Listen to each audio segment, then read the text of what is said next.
ছাব্বিশের বিধানসভা ভোটে রাজ্যে বিজেপি ক্ষমতা দখলের পর বিরোধী দলে এসেছে তৃণমূল কংগ্রেস। বিধানসভায় বিরোধী আসনে বসবেন তৃণমূলে প্রতীকে জয়ী বিধায়করা। তাই শনিবার ব্রিগেডে মুখ্যমন্ত্রী শুভেন্দু অধিকারী সহ বিজেপির 5 মন্ত্রীর শপথ নিতেই কয়েক ঘন্টার মধ্যেই রাজ্যের বিরোধী দলনেতার নাম ঘোষণা করল তৃণমূল কংগ্রেসের তরফে বালিগঞ্জের বিধায়ক শোভনদেব চট্টোপাধ্যায়কে রাজ্যের বিরোধী দলনেতা ঘোষণা করা হয়েছে। চিফ হুইপ অর্থাৎ মুখ্য সচেতক হচ্ছেন ফিরহাদ হাকিম। এছাড়াও অসীমা পাত্র এবং নয়না বন্দ্যোপাধ্যায়কে ডেপুটি লিডারের দায়িত্ব দিয়েছে দলের সর্বভারতীয় সাধারণ সম্পাদক অভিষেক বন্দ্যোপাধ্যায় এই নিয়ে বিজ্ঞপ্তি জারি করেছেন।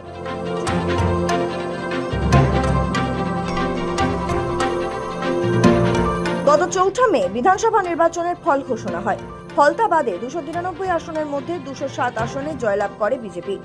তৃণমূলের ঝুলিতে আসে 80টি আসন। বিজেপির প্রার্থী শুভেন্দু অধিকারী নন্দীগ্রাম ও ভবানীপুর কেন্দ্র থেকে দাঁড়িয়েছিলেন। ভবানীপুরে তাঁর প্রতিদ্বন্দ্বী ছিলেন রাজ্যের প্রাক্তন মুখ্যমন্ত্রী তথা তৃণমূল সুপ্রিমো মমতা বন্দ্যোপাধ্যায়। গণনার দিন নন্দীগ্রামে আগেই জয় পেয়ে যান শুভেন্দু, কিন্তু ভবানীপুরের গণনা নিয়ে একাধিক অভিযোগ এনেছিলেন তৃণমূলের প্রার্থী মমতা বন্দ্যোপাধ্যায়। তিনি নিজেই গণনা কেন্দ্রেও চলে যান।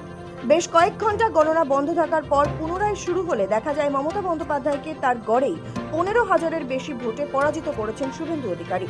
ভোটের রেজাল্টের পরই মমতা বন্দ্যোপাধ্যায় গণনায় কারচুপির অভিযোগ এনে কেন্দ্রের বিজেপি সরকার ও নির্বাচন কমিশনকে একযোগে কাঠগড়ায় তুলেছিলেন। তিনি ভোটে হারেননি এই দাবি করে মুখ্যমন্ত্রী পদ থেকে ইস্তফা দিতেও অস্বীকার করেছিলেন। কেন, কিসের জন্য?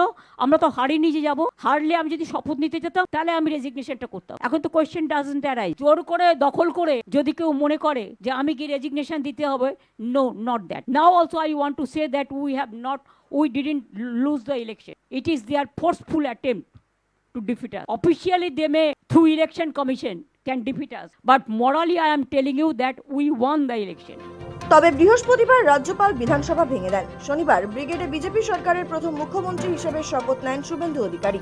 2021-এর বিধানসভা নির্বাচনের পর তিনি রাজ্যের বিরোধী দলনেতার পদে ছিলেন। এবার সেই পদে এলেন তৃণমূলের প্রবীণ নেতা শোভনদেব চট্টোপাধ্যায়। এদিকে কলকাতা বন্দর থেকে জয়ী ফিরহাদ হাকিম দীর্ঘদিন ধরে রাজ্যের পুর ও নগর উন্নয়ন দপ্তর সামলেছেন। সেই সঙ্গে তিনি কলকাতা পুরসভার মেয়রও, তাই তাকে পরিষদীয় দলের মুখ্য সচেতকের দায়িত্ব দেওয়া হয়েছে। বিজেপি বিরোধী থাকাকালীন এতদিন এই পদে ছিলেন শিলিগুড়ির বিজেপি বিধায়ক শঙ্কর ঘোষ।